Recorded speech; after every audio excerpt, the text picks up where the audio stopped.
Que a paz de Jesus e o amor de Maria esteja no coração de todos vocês. Amém. Antes de sentarmos, quero proclamar a palavra. Quero que você pegue a sua Bíblia. Carta de São Paulo aos Romanos. Vou pedir um silêncio, atenção. Carta de São Paulo aos Romanos, capítulo 8, versículo 35. Enquanto você pega a tua Bíblia, eu me apresento rapidamente aqui. Eu sou Ricardo Nascimento, mais conhecido como Ricardinho na caminhada. Tenho 46 anos, apesar de parecer só uns 24, mas é 46 já. Sou casado com a Gabriela, temos 2 filhos maravilhosos, o João Pedro e o Tiago Henrique. Moro em Foz e participo do grupo de oração São João Paulo II lá. E estou na caminhada na renovação carismática desde 1995. E o Senhor me amou e resgatou a minha vida. Amém? Fala para o teu irmão aí, silêncio agora.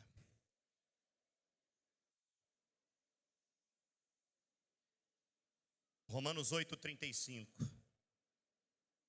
Quem nos separará do amor de Cristo? A tribulação? A angústia? A perseguição? A fome? A nudez? O perigo? A espada?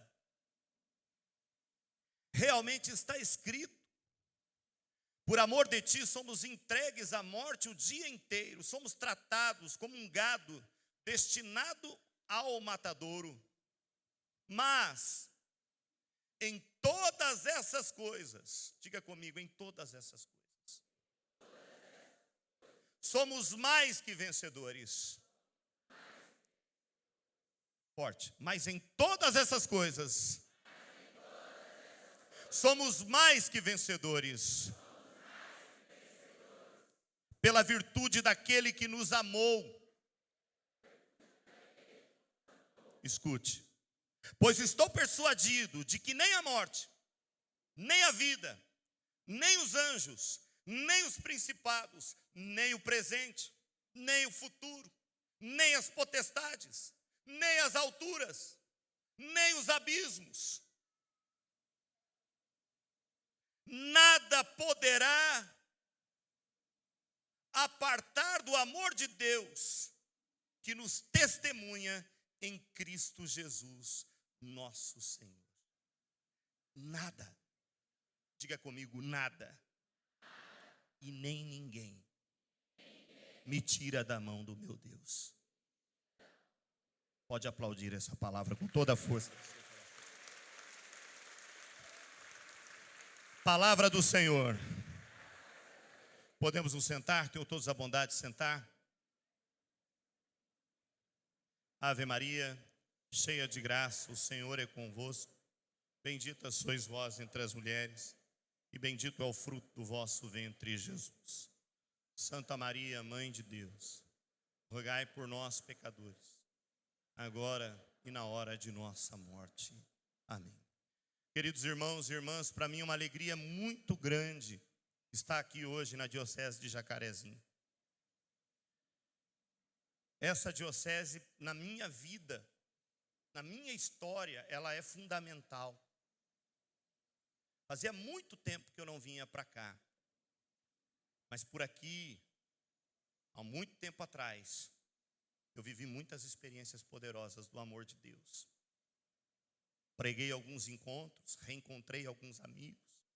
Fiz parte da comunidade Sopro do Espírito no Patiguar, uma terra que eu amo de coração, e lá Deus me tratou, me curou, me levantou, me ergueu. Eu tenho um carinho muito grande por essa terra. Para mim hoje é uma alegria estar aqui e é um renovo estar aqui. E eu fico feliz, sabe por quê? Comentei com Lázaro na viagem. Falei, Lázaro, você já foi para a diocese de Jacarezinho? O Lázaro falou, não, a primeira vez. Eu disse para ele, você vai encontrar a diocese que mais reza no Paraná. Essa aqui.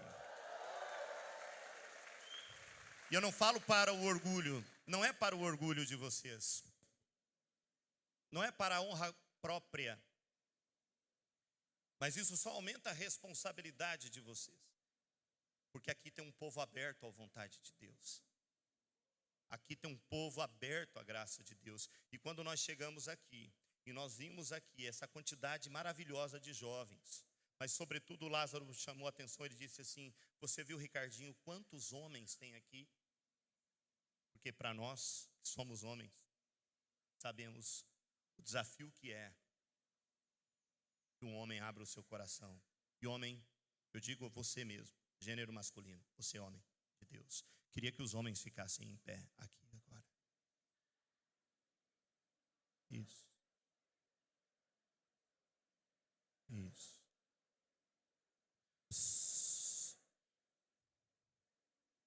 Deixa eu só falar uma coisa para vocês, silencia um pouquinho. Quero falar para você, meu irmão.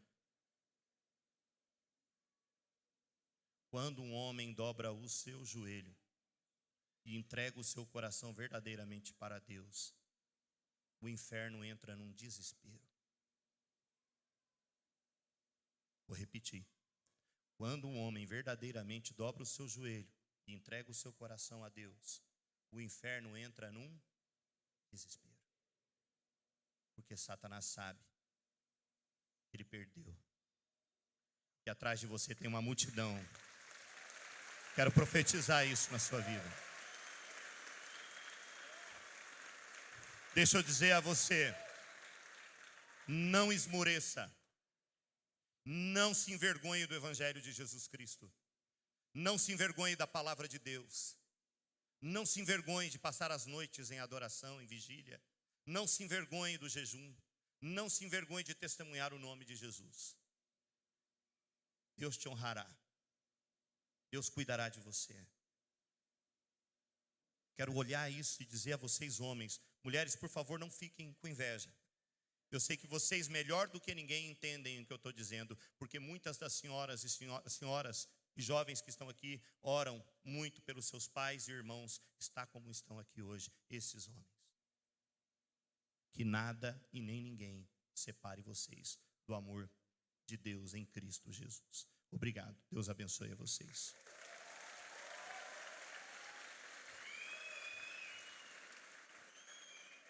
Queria justamente começar porque para mim é muito importante isso. E que isso grave no coração de vocês o que Deus tem para essa diocese, que é muito bonito, muito lindo. O fogo que hoje foi aceso aqui, ele vai se espalhar em nome de Jesus. Ele vai se espalhar em nome de Jesus. Amém? Diga comigo, quem me separará do amor de Cristo? Pergunta para quem está do teu lado, quem? Quem? Deixa eu fazer uma pergunta para você. Quando você ora e pede a Deus uma graça e Ele atende, Ele é Deus? Não, está fraco. Ele é Deus? E quando Ele não te atende? Tem certeza? Quando você pede um milagre e esse milagre vem, Ele é Deus? E quando você pede um milagre e ele não vem? Tem certeza? Não sai nem um murmurinho assim. Nem aquele negócio está demorando muito, não fui atendido. Será mesmo que Deus me ouve? Onde será que está Deus? Parece que o céu está de chumbo. Quando alguém que você ama está na UTI, o médico diz, não tem o que fazer. E você ora a Deus. E no mistério do amor divino, aquela pessoa se levanta contra toda a expectativa da medicina. E o milagre acontece. Ele é Deus. E quando a pessoa que você ama está lá na UTI, ou está doente na tua casa, ou acontece uma fatalidade, e ela parte, Ele continua sendo o teu Deus?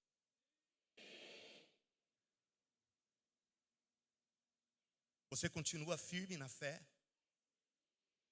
mesmo na dor, mesmo na angústia, mesmo que você não entenda, mesmo que você não compreenda, mesmo que o teu olhar se desvie do Senhor, mesmo que o teu coração por algum momento se desvie do Senhor, a tua fé é capaz de voltar para Ele, sim ou não? Sabe, queridos irmãos, por que eu faço essa pergunta? Porque desde o dia em que o Senhor Jesus colocou a mão na minha vida, numa tarde de sábado de 1995, no grupo de oração Renascer em Cristo, na Vila Tingui, Paróquia São João Batista, em Curitiba. Desde que o amor de Deus entrou como um fogo no meu coração, eu que era um jovem perdido, e fiz o inferno na minha casa, mas desde o dia que provei esse amor, uma certeza tão grande invadiu a minha vida, que eu não tive dúvida nenhuma de largar o pecado, que eu não tive dúvida nenhuma de mergulhar nesse amor. E talvez a minha experiência, como muitos de vocês, foi o primeiro grupo que eu vivi a experiência do batismo do Espírito Santo, é porque eu estava tão longe, e eu acredito, e falo assim, Deus olhou e falou, é agora, é agora, é agora. E Ele me pegou. E de lá, naquele momento, a única sede que passou a ser a sede da minha vida, era estar de novo no grupo, porque eu queria viver de novo aquela experiência. Eu queria de novo sentir aquele amor, eu queria de novo viver aquela graça. E isso que nós cantamos aqui passou a ser de fato uma verdade na minha vida. Eu não quero mais tirar os meus olhos de ti, quero me apaixonar toda vez, quero renovar esse amor, quero estar contigo. Ao ponto de não era pesado ir para uma vigília, 2 vigílias, não era pesado participar de 2, 3, 4 grupos por semana, muito pelo contrário, era um prazer, era uma sede imensa de Deus. Só que isso não garante, e isso nós precisamos entender, que a tua vida e a minha vida será blindada de problemas, será blindada de dificuldades, muito pelo contrário. Eclesiastes 2, se você entrar para o serviço do Senhor, prepara-te, tenha paciência, prepara a tua alma, prepara o teu couro, porque muita coisa vai vir. E Jesus é explícito, Ele não engana ninguém. Ele diz, olha, no mundo tereis aflições, no mundo você será sacudido, no mundo virão coisas que você não gostaria que viesse. Ele diz isso também na parábola, em que ele conta sobre a história da casa. O homem que ouve a palavra de Deus é como aquele que construiu, aquele que ouve e põe em prática, construiu a sua casa sobre a rocha. Aquele que ouve e não põe em prática, constrói a sua vida sobre... Ok, mas uma coisa é certa, vai vir o vento, vai vir a tempestade, a enxurrada vai bater em você. Se você ouve e põe em prática, ou ouve e não põe em prática, é uma decisão tua, cabe a você, está no teu domínio, está no teu poder, está dentro de você. Agora, uma coisa é certa, e você não pode controlar, são os adventos que estão fora. Isso significa, em algum momento a tempestade vai vir, em algum momento a coisa vai apertar no teu calo. E a pergunta é, quem é você nesse momento? Deixa eu fazer uma pergunta aqui, não precisa responder para mim não, mas quem é você quando as coisas não dão certo? Quem é você de verdade na tua casa? Na tua casa, com o teu pai, com a tua mãe, com o teu filho, com a tua filha. Porque na igreja é fácil, sei quem é você. Você é aquele que abraça, dá a paz de Jesus, beija. E é gostoso, que bom que você é assim no grupo. Que bom que você é assim na igreja. Eu quero saber Quem é você de verdade lá no seio da tua casa? Quem é você? Que abraça, que pede bênção, que limpa a casa, que lava a louça, que ajuda, que é solícito, que ajuda o irmão, que ajuda a irmã. Quem você tem sido? Quem é você quando falta o dinheiro? Quando o dinheiro não fecha as contas para pagar? Você é aquele que dobra o teu joelho, reza, recalcula a rota da vida? Ou você é aquele que se estressa, briga com todo mundo, xinga, blasfema? Quem é você? Quem é você, mãe querida? Talvez na igreja é essa a bênção, mas dentro de casa, quando chega o marido, xinga, briga. Quem é você, meu querido jovem? Coloque amor nas minhas palavras. Não são palavras de acusação, por favor. Mas quem é você, de verdade, quando você não está no núcleo da igreja? Quem é você quando você está com o teu celular sozinho na tua mão no escuro do teu quarto? Quem é você? Quem tem sido você? Quem é você, marido, quando as coisas não estão bem no teu casamento?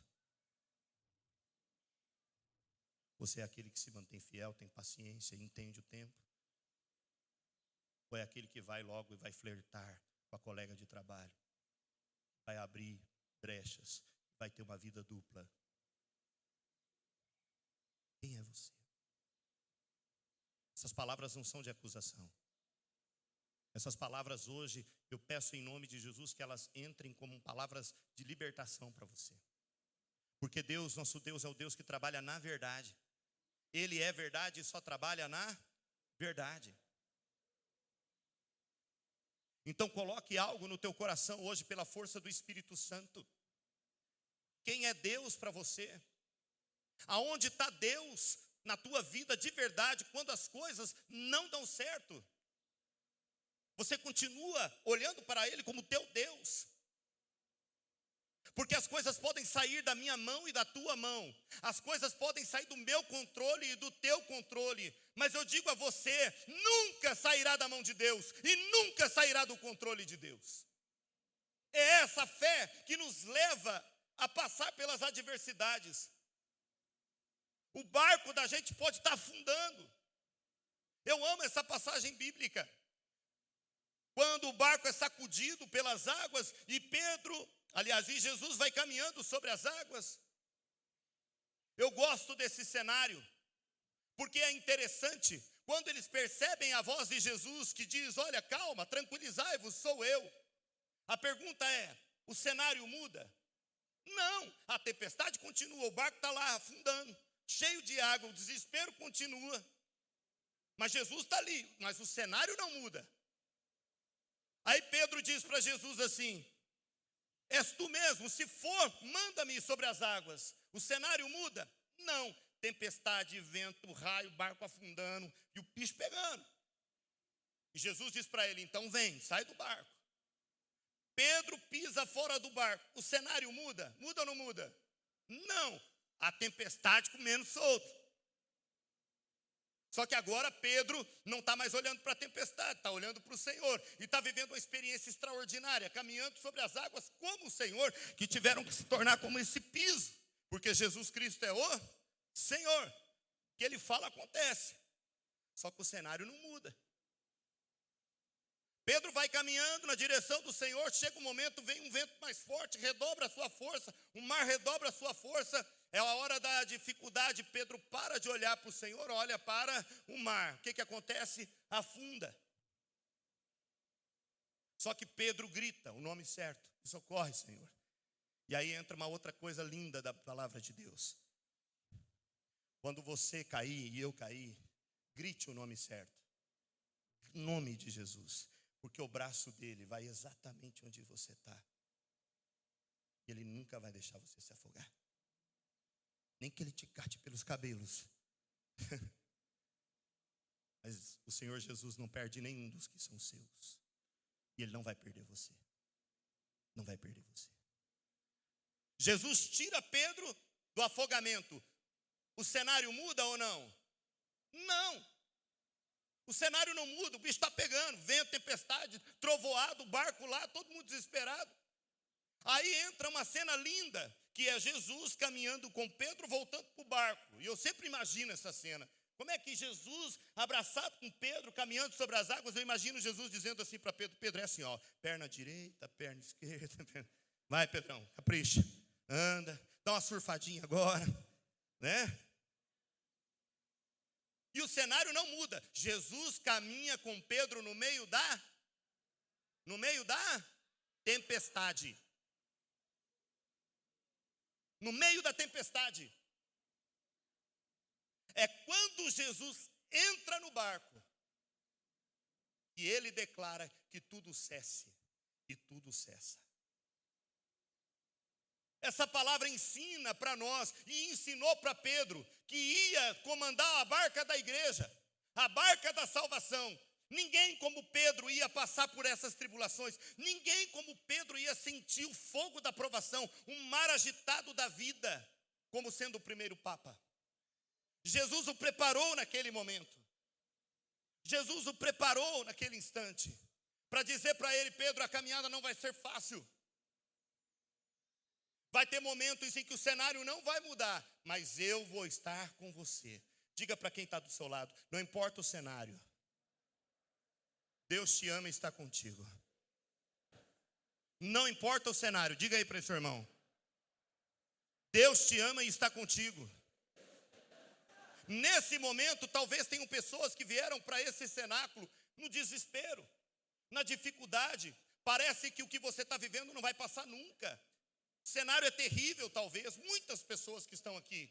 Mas eu quero dizer a você, o Senhor está contigo, mesmo que as tempestades não cessem agora, ou talvez as tempestades levem muito tempo para cessar, mas Ele nunca vai te abandonar. Nunca vai te abandonar. Ele não vai deixar você. E Pedro vai provar isso de uma maneira maior ainda, depois da ressurreição de Jesus. Depois da ressurreição do Senhor. Mas o que leva a uma pessoa a ter essa experiência de andar com Deus, independente do que aconteça, é só um fato. É o fato de viver e experimentar o amor de Deus. Por muito tempo, eu imaginei na minha caminhada que era o jejum que sustentava a minha vida espiritual. O jejum é fundamental, mas não é ele que sustenta.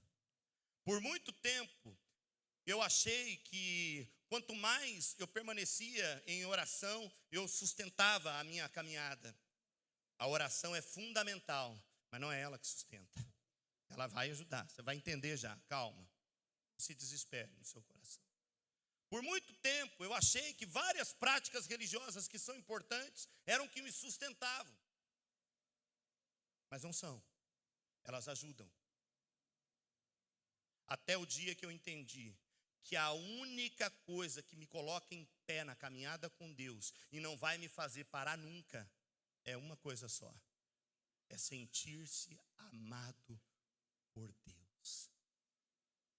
Porque quando você se sente amado por Deus, não importa o que te aconteça. Quando você se sente amado por Deus, mesmo que o pecado te espreite, você vai olhar para a misericórdia de Deus e vai dizer, eu vou levantar de novo. Eu corro para os braços de Deus. Eu não brinco com o pecado. Eu conheço as minhas fraquezas. E foram inúmeras as vezes que o pecado me espreitou. E toda vez que de alguma forma o espinho do pecado me cutucou, eu sempre dizia, debaixo de lágrimas, eu dizia para o Senhor, eu corro para o teu braço. Eu não corro para nenhum lugar, eu corro para o teu abraço. Eu vou ficar aqui no teu abraço. Pode o mundo me condenar, eu posso me condenar, mas eu sei que o seu amor não me condenará jamais. Eu fico no teu abraço. E não foi nenhuma, nem duas, nem três, nem quatro, nem 5 vezes que Deus me levantou. Eu não brinco. Santidade para mim é uma coisa muito séria.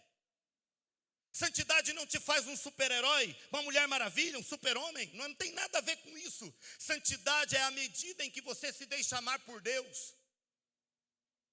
E que você tem a capacidade de levantar.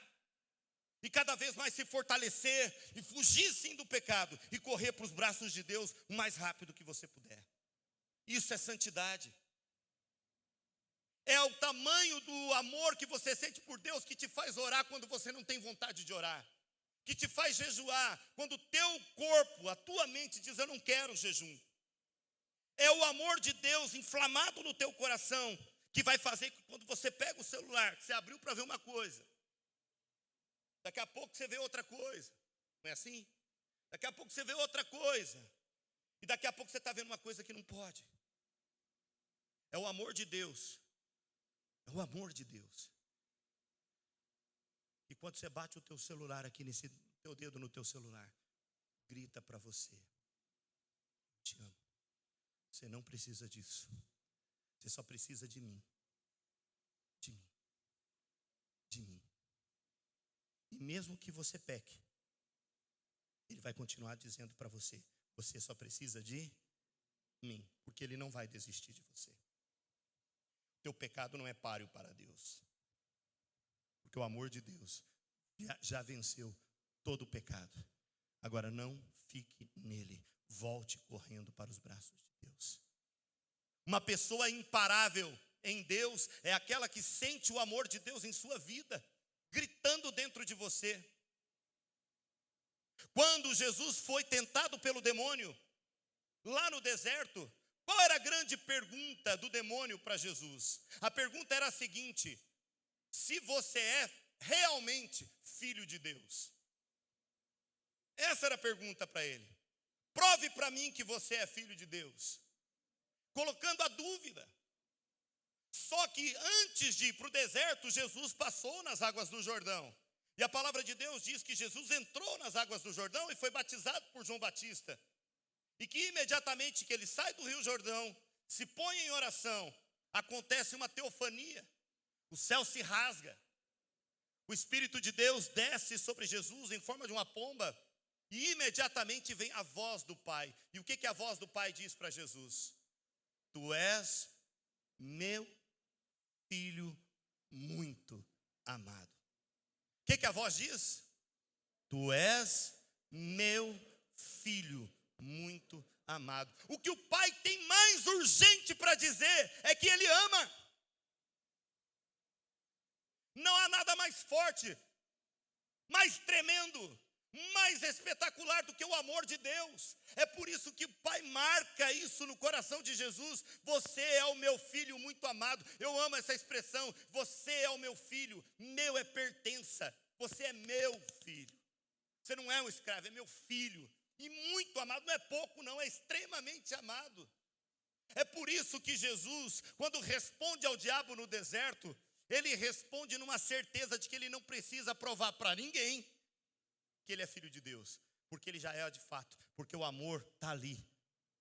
É por isso que quando você olha para o Evangelho, Jesus ama curar, Jesus ama pregar, Jesus ama fazer milagres, mas tem uma coisa que Jesus troca por todas essas outras coisas. Você vai ler nos 4 Evangelhos, sabe o que é?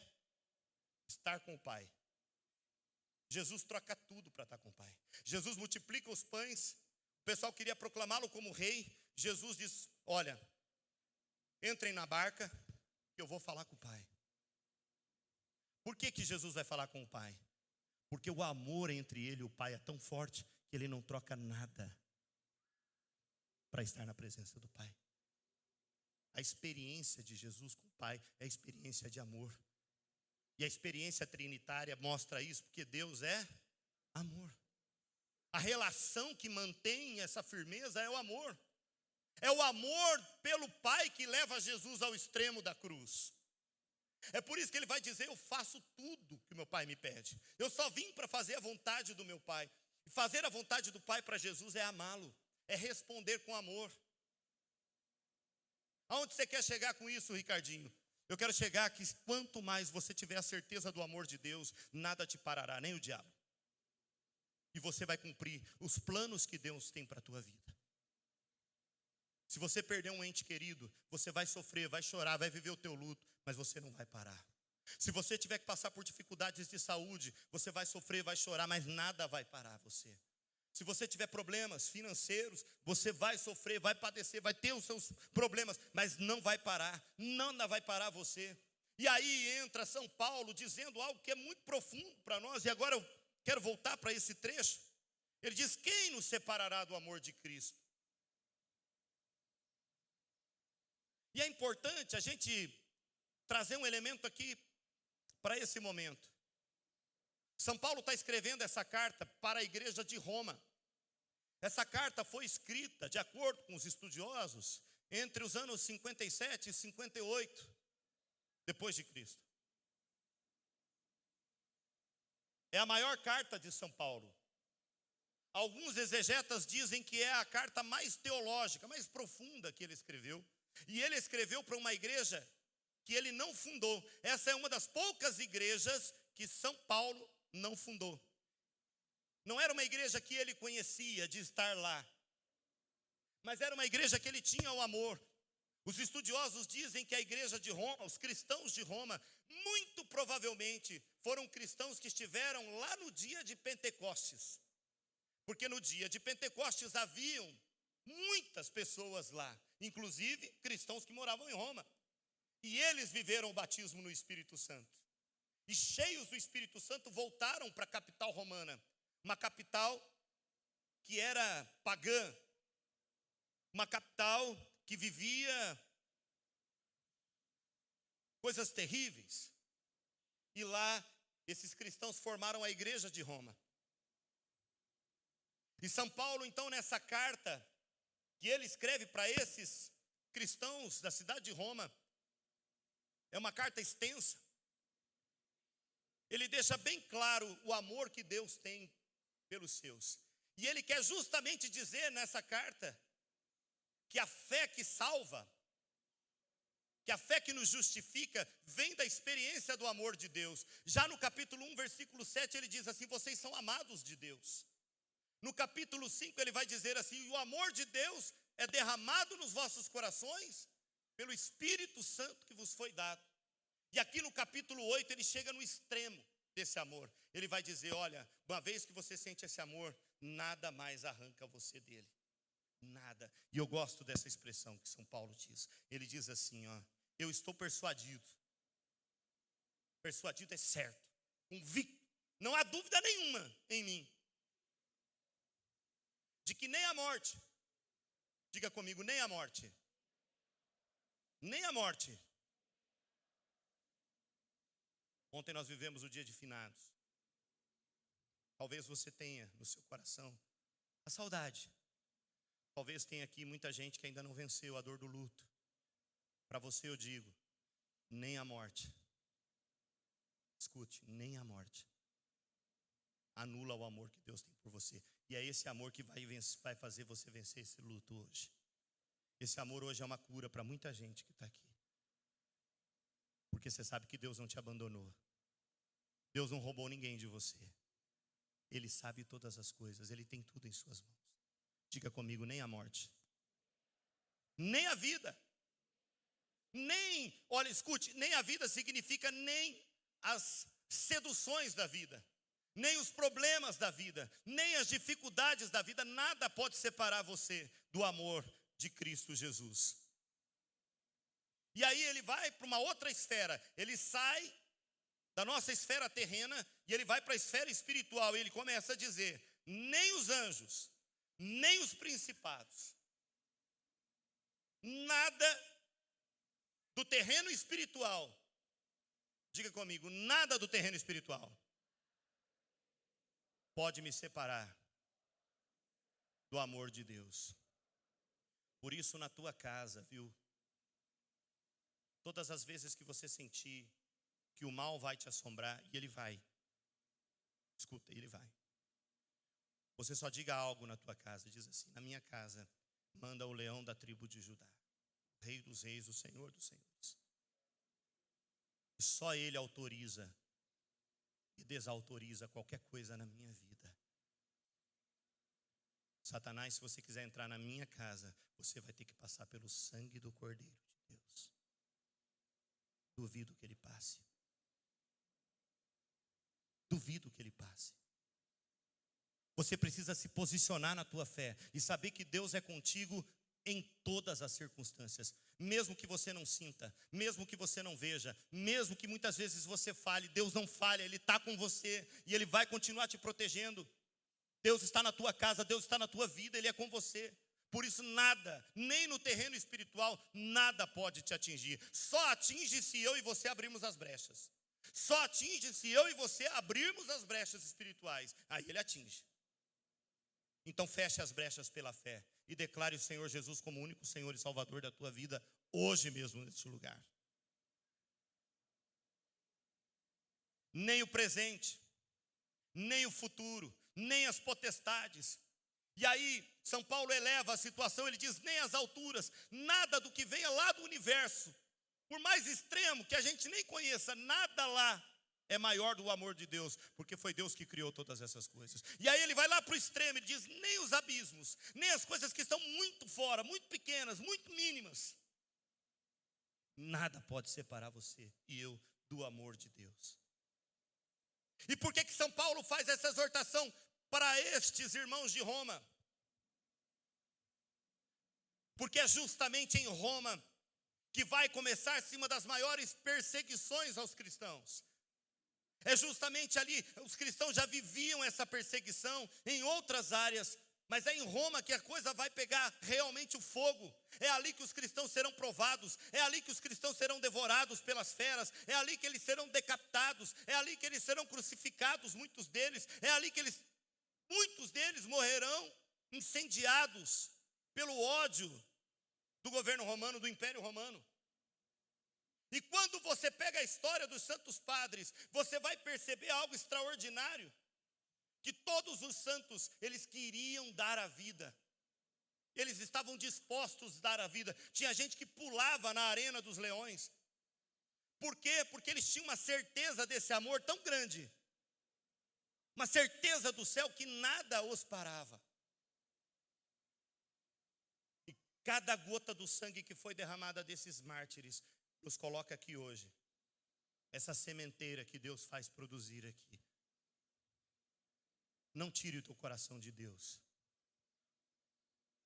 Mesmo que o teu sofrimento seja longo, não tire. Deus tem um propósito, Ele vai recolher teu sofrimento, Ele vai transformar em graça na tua vida, na vida da tua família ou em alguém. Nada é perdido aos olhos de Deus.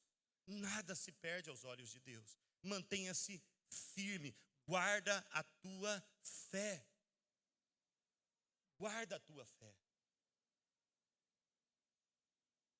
Queridos, uma tarde de sábado de 1995, eu entrei pela primeira vez num grupo de oração da Renovação Carismática Católica.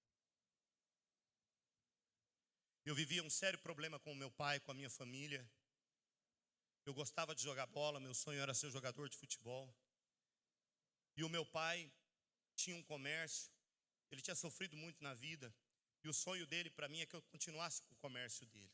E o meu pai era um baiano bravo. E a maneira dele me amar era muito diferente, e eu não entendia essa maneira dele me amar. E ele brigava muito comigo, ele me xingava, ele dizia, olha, se você for um vagabundo, eu não vou te buscar na prisão. E eu dizia para ele, eu falei, pai, eu quero jogar bola. Ele falava assim, não, jogar bola não, porque você... entre 1 e 1 milhão para ser jogador e você não tem esse dom. Só que eu jogava bem, modéstia à parte, eu jogava muito bem.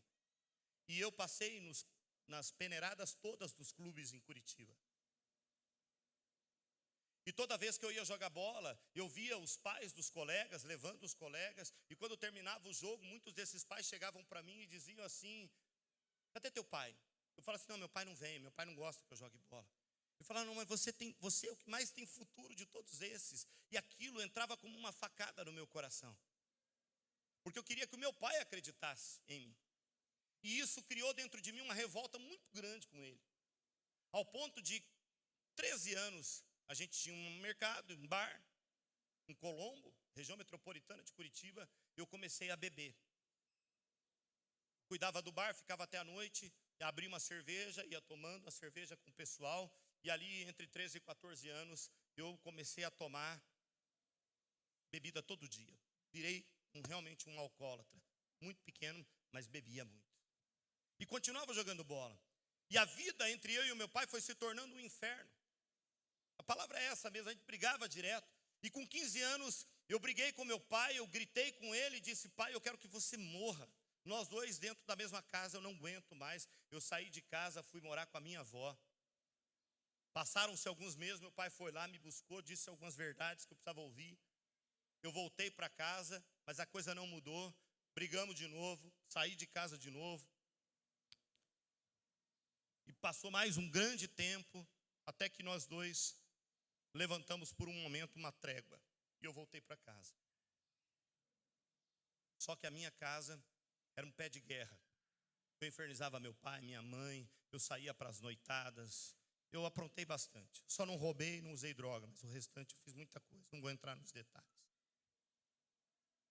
Quantas madrugadas eu chegava em casa carregado pelos amigos, cheio de vômito, às vezes até mijado.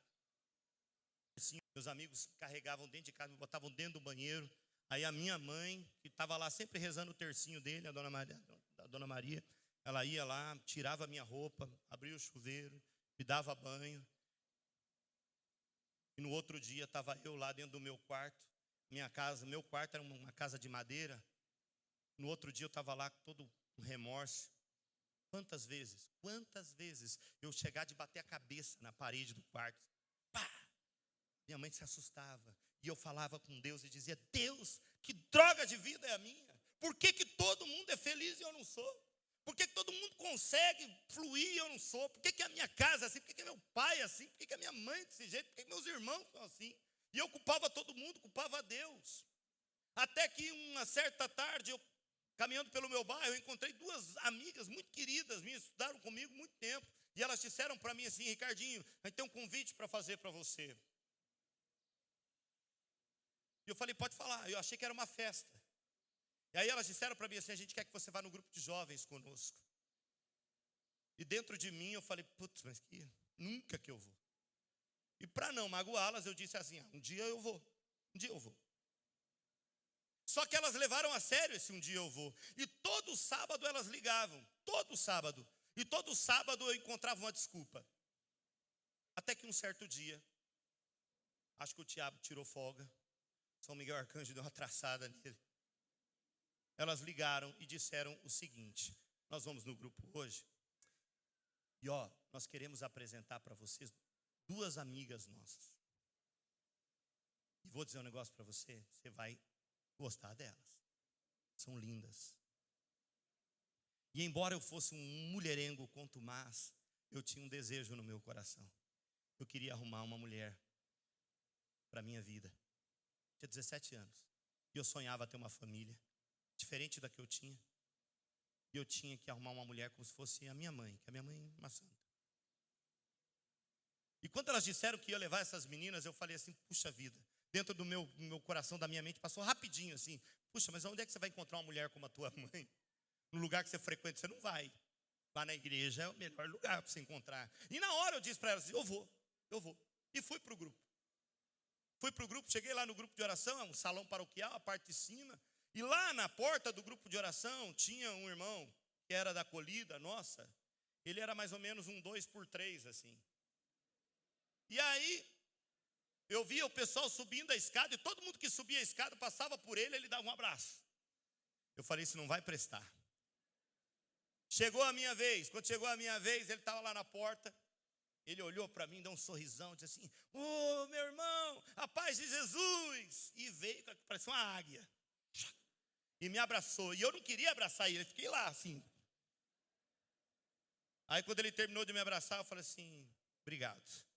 E entrei. E de repente começou o louvor. Um grupo que tinha lá seus 100, 120 jovens. E eu sentei na última cadeira. E o louvor animado, gostoso. Eu gostava muito de dançar, de música. Então para mim estava legal, embora eu não soubesse fazer nenhum gesto. O povo levantava a mão, abaixava a mão. Quando levantava, abaixava, eu levantava. Estava desse jeito. Mas estava legal. Num dado momento, começou a oração. E dentro do meu coração, eu já senti uma coisa muito clara naquele grupo. Que aqueles jovens que estavam lá eram diferentes do que eu vivia. Havia uma alegria, havia algo diferente. E dentro do meu coração, num dado momento, eu disse: o que eu estou fazendo aqui? Eu não valho nada. Eu conheço quem eu sou. Eu não merecia estar aqui. Mas dentro do meu coração também dizia: fica aqui, porque é bom ficar aqui. E o louvor comendo solto, de repente, o pessoal começou a orar em línguas, e eu fiquei espantado, como muita gente pela primeira vez ouve, e era um xalalá, lá, lá, lá, lá, lá, lá, e tal. E eu vi que todo mundo levantou a mão, eu levantei também. E vi que todo mundo orava em línguas, eu não sabia o que era oração em línguas. E aí eu levantei a mão também. E aí comecei a ouvir que era xalalá o negócio. E para não passar vergonha, porque eu era muito orgulhoso, eu comecei também a falar xalalá. Era fácil. Xalalá, lá, lá, lá, lá. E a minha amiga que me levou, ela disse assim: ó, não se preocupe, viu? Eu falei: não, estou bem, estou rezando também. Xalalá, lá, lá, lá, lá. E daqui a pouco a música foi ganhando um contorno e eu fui me arrepiando. E foi acontecendo uns negócios meio estranhos dentro de mim. E a oração foi fluindo. Daqui a pouco, um irmão nosso pegou a palavra. O nome dele é Vinícius. Ele era de Quatiguá e morava em Curitiba e tinha fundado esse grupo. Por isso a nossa ligação. Por isso que eu falo que tem muito dessa terra, dessa diocese na minha vida. E o Vinícius pregou a palavra naquele dia. E ele pregava com uma veemência, com uma força, com uma coragem, com um amor a Deus. E eu grudado na minha cadeira e ele falando do amor de Deus, do batismo do Espírito Santo, que Deus ia mudar a vida. E de repente ele parou a pregação dele, apontou o dedo para o meio do salão e ele disse assim: aqui tem um jovem. Tinha 120, mas ele disse Quando ele disse tem um jovem, eu sabia que era comigo.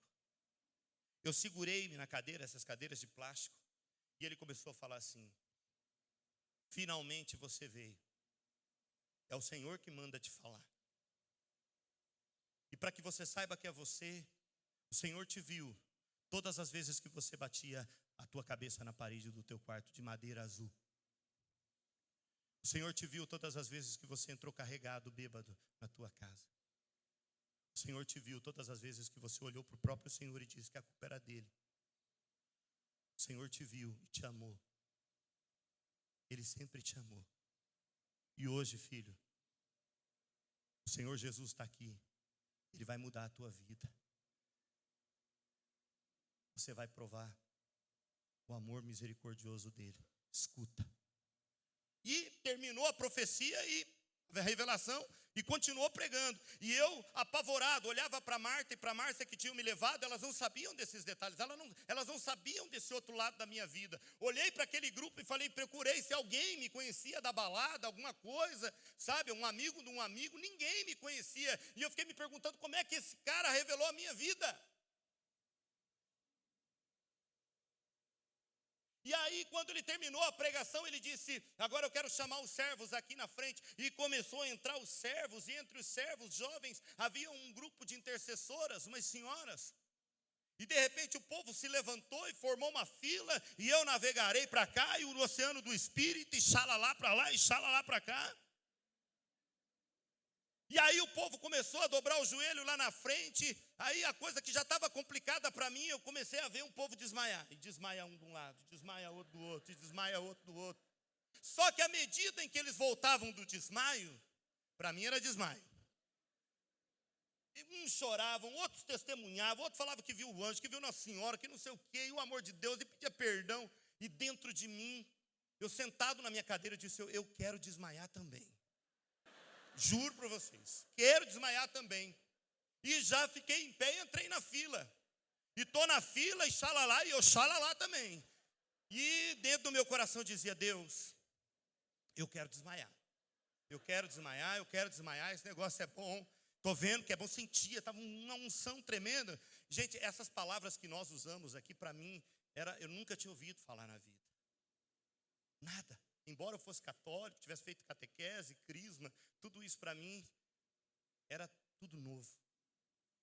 Chegou a minha vez de eu desmaiar. Dobrei o joelho. Uma senhorinha chegou para mim e disse assim, filho, o que você quer pedir para Deus? Fiquei com vergonha de falar que eu queria desmaiar. E disse para ela, pela primeira vez eu admiti na minha vida que eu não era feliz. Eu disse para ela, sabe, senhora, eu quero ser feliz. Minha vida é uma droga. Eu estou perdido.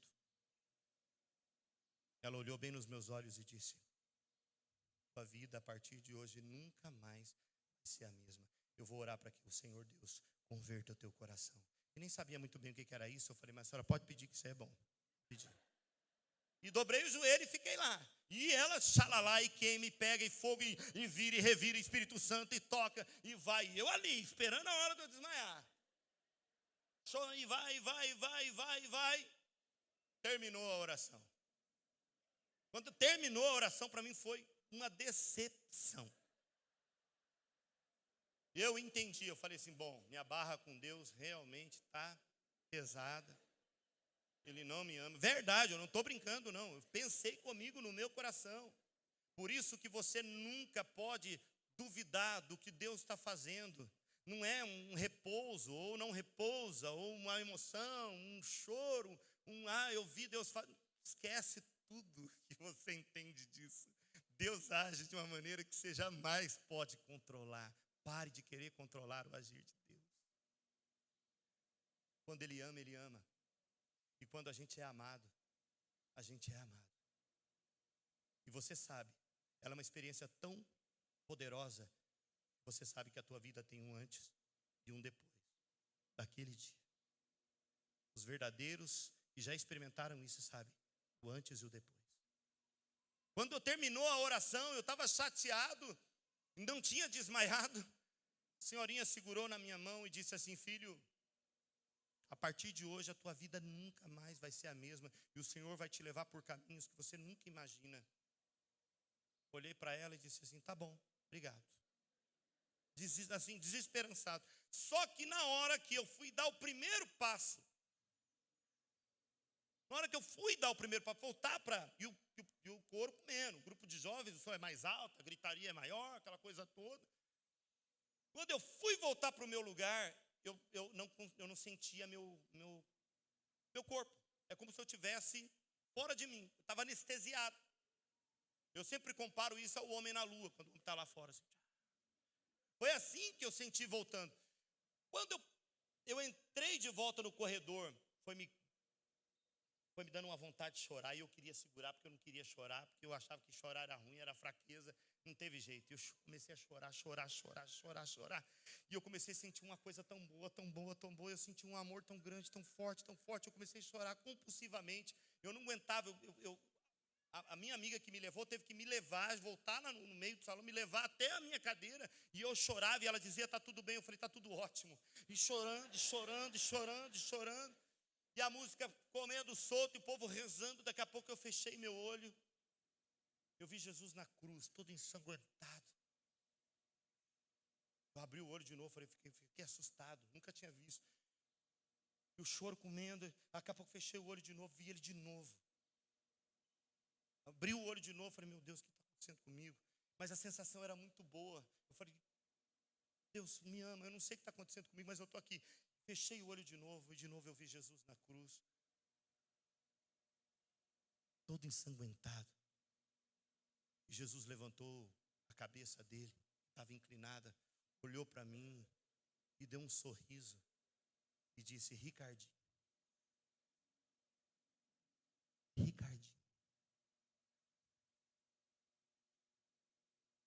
como eu esperei para te amar.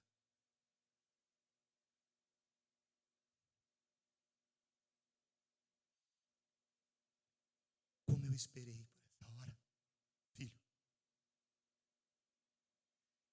E ali, naquele momento que é inexplicável, eu só dizia para ele: então me ama. Eu me entrego, eu me rendo. E ele olhou para mim e disse assim: Ricardinho, a partir de hoje, aí ele repetiu o que ela disse: a partir de hoje a tua vida nunca mais vai ser a mesma, filho. Você vai levar meu nome. E eu chorava compulsivamente.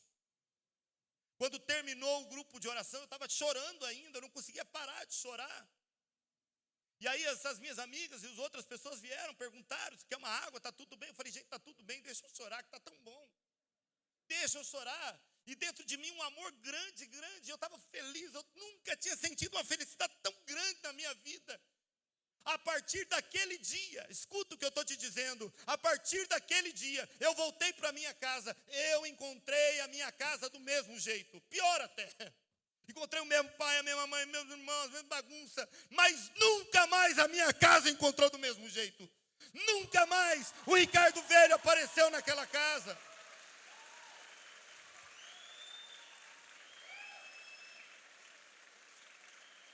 A primeira coisa que eu fiz era pegar as revistas pornográficas, CDs, músicas, tudo de ruim que eu tinha. Eu juntei uma caixa de lixo.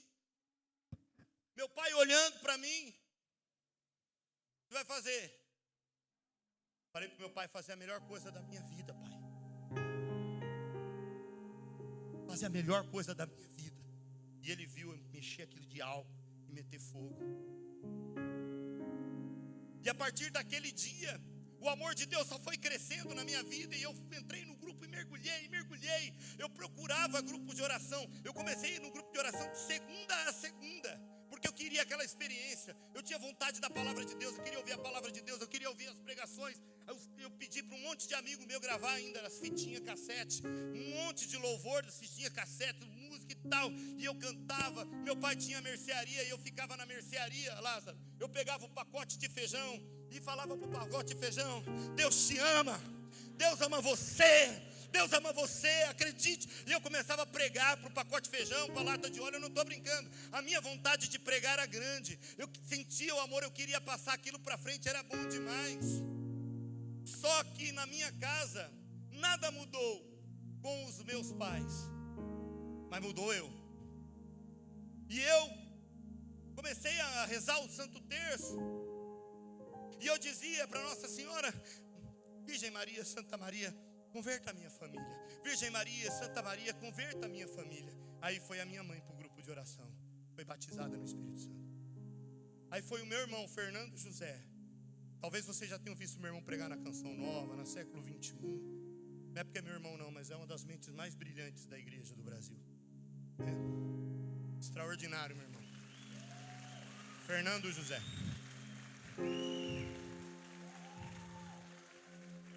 Tem um trabalho chamado Sobre a Rocha de Pedro. Quem quiser conhecer, vale a pena. Foi a minha irmã mais nova para o grupo, e o Senhor a batizou no Espírito Santo. Faltava quem? Meu pai. 2 anos eu orando pelo pai. Até que um certo dia meu pai estava passando no corredor de casa, da casa para o comércio.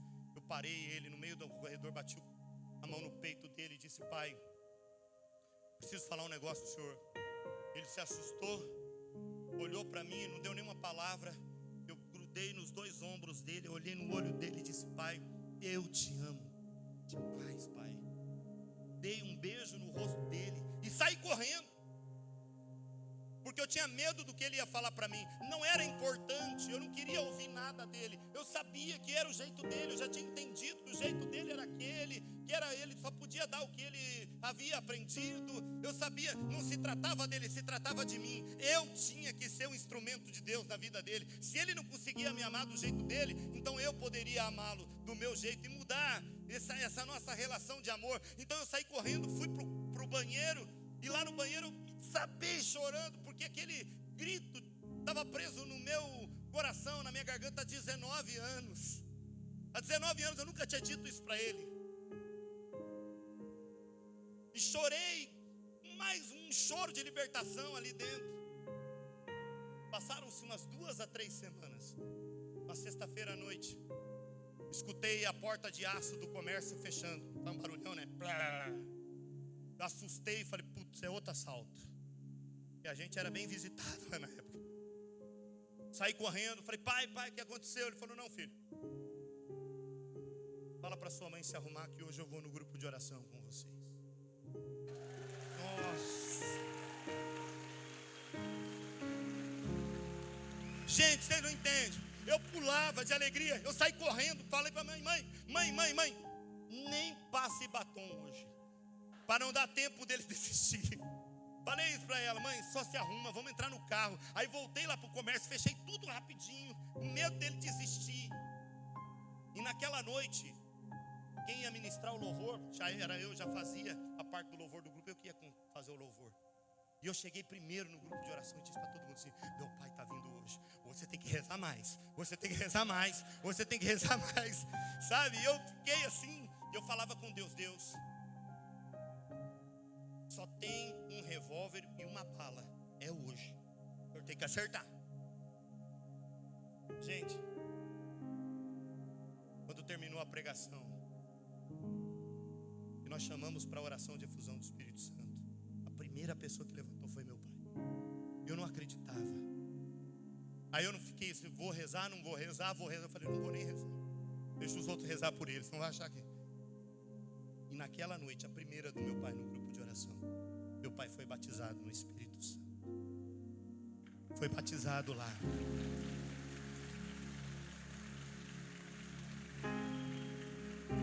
Eu encontrei, vou perguntar aqui, eu encontrei um grande amigo de Colombo, conheceu muito meu pai. Cadê você? Cadê? Tá lá, ele fica em pé. Você me fala, é César? É verdade o que eu estou contando para vocês, César? Primeiro grupo de oração. Isso. 1900 preto e branco.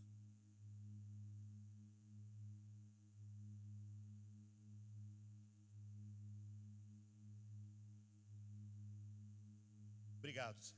Gratidão por testemunho. Obrigado. Deus seja louvado. O que eu quero dizer a você é que de uma história de dor, de uma história de briga, de uma história dura que eu e meu pai vivemos, nós passamos a viver a melhor e a maior história de amor que um pai e um filho poderia viver. Eu posso dizer para vocês que pode ter igual, mas não tem. E meu pai começou a se tornar um homem de oração também, uma sede tremenda de Deus. E aí todos os lugares que eu ia pregar, era bem o que o César falou, meu pai ia junto, ele começou a interceder. Depois ele foi fazer os encontros de ministérios. Aí meu pai se formou como servo, depois ele se tornou servo do grupo de oração, no ministério de cura e libertação, depois na intercessão, depois ele foi tornar o coordenador do grupo de oração. Coordenador do grupo. Ele, a mãe, todos.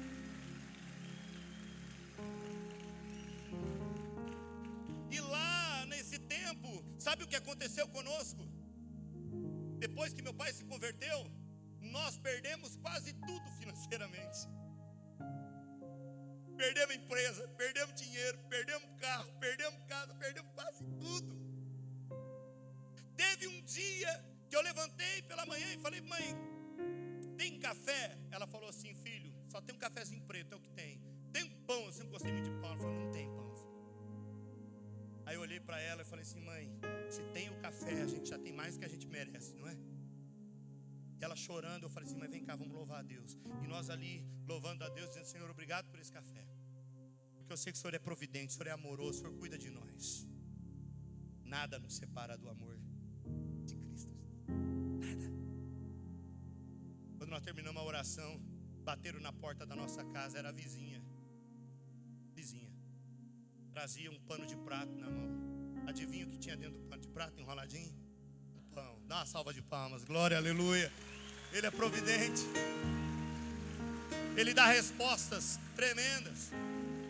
Ele só quer saber até que ponto nós estamos realmente com Ele. Quem está roubando o teu coração do amor de Cristo? Quem é que está separando você do amor de Cristo? Quem é que você está dando mais preferência do que o amor de Cristo? Nesta tarde, renuncie isso. Por favor, abandone tudo aquilo que faz você abandonar o verdadeiro amor. E volte aos braços de Deus. A nossa vida, a partir desse momento, se tornou uma vida muito abençoada em Cristo Jesus. Mas foi o momento mais duro, mais difícil que nós vivemos. Nós tivemos um momento muito duro para passar, de saúde, de problemas, de dificuldade, de perseguição, de tudo que vocês imaginarem. Eu me tornei coordenador dos jovens de Curitiba, depois me tornei coordenador dos jovens do Paraná, depois me chamaram para ser coordenador dos jovens do Brasil. Quem aqui é um sentinela da manhã? Quem é sentinela da manhã aqui? Conhece? Sentinela da manhã? É? Você é um sentinela? Eu também sou. Essa foi uma das moções mais extraordinárias que Deus deu à juventude do Brasil, né? Deus me fez viver lá. Deus me levou para lugares, Deus me levou para outros países pregar. Deus foi fazendo tanta coisa na minha vida, mas sempre debaixo de muita dificuldade. Fui trabalhar assim como Lázaro, nós fomos servir a Renovação Carismática 2 anos. Eu servi lá no Escritório Nacional. Eu e a minha esposa demos 2 anos da nossa vida. Aí depois voltamos, um tempo da caminhada, eu fui proibido de pregar. Acredito vocês? Fui proibido de pregar. Inventaram um monte de coisa. E quando você é proibido de pregar, teu orgulho vai aonde? Você rebaixa, você volta para debaixo da cruz e diz aqui: então tá bom, Senhor, fico aqui, ó.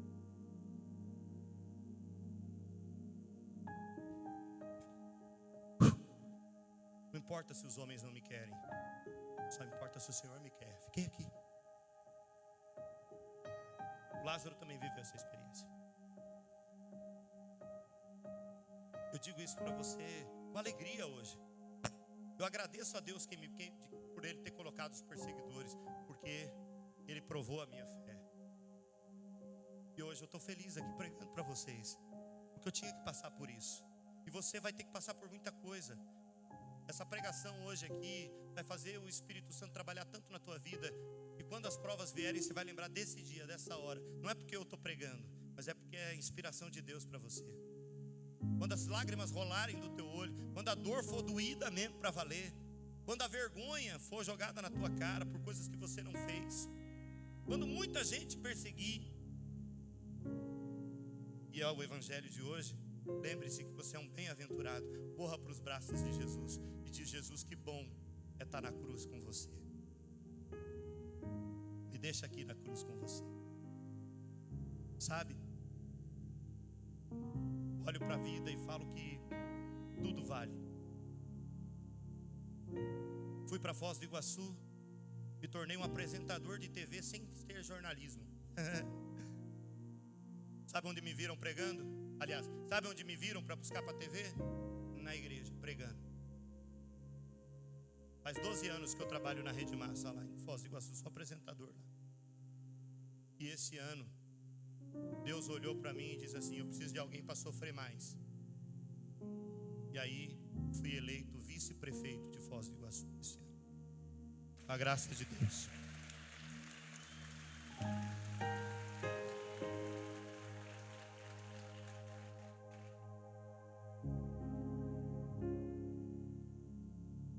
Nós fomos criados como essa rosa aqui. Beleza de Deus e o cheiro de Deus. Às vezes a vida nos esmaga, não é assim? Tua afetividade, teus sonhos, muita coisa vai sendo esmagado pela vida, pelo erro, pelo pecado. Aqui não tem espinho, tiraram os espinhos, mas às vezes a gente fica só no espinho, no talo e no chão.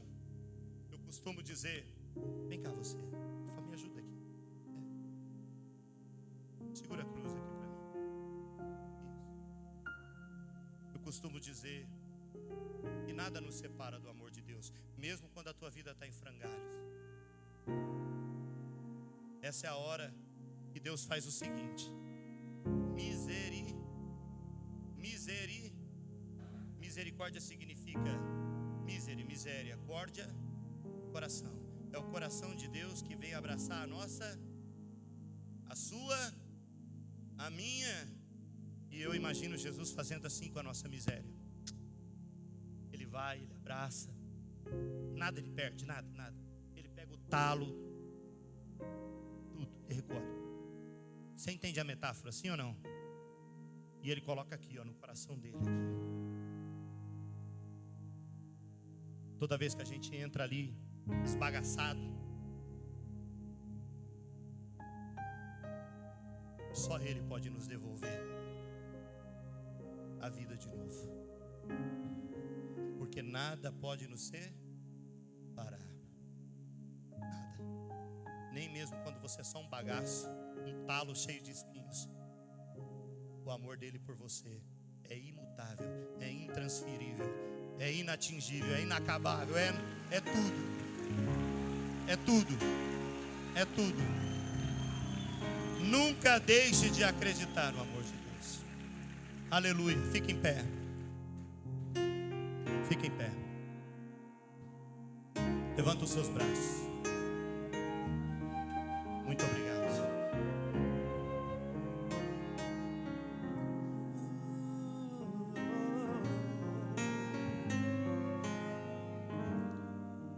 Olha para quem está do teu lado e diz assim: Deus me ama. E ponto final. Deus me ama. E ponto final. Vem cá, Bernardo, por favor. Como Deus me ama, Ele não quer que eu perca o meu avião. E eu já passei do horário. Cá, Lázaro. Vocês vão rezar por nós nessa oração final. Mas o dia que você estiver naquele momento mais difícil, lembra dessa pregação. Obrigado por vocês nos acolherem, a mim e o Lázaro, terem paciência conosco, e que a misericórdia e o poder de Deus esteja sempre sobre essa diocese. Em nome de Jesus. Amém.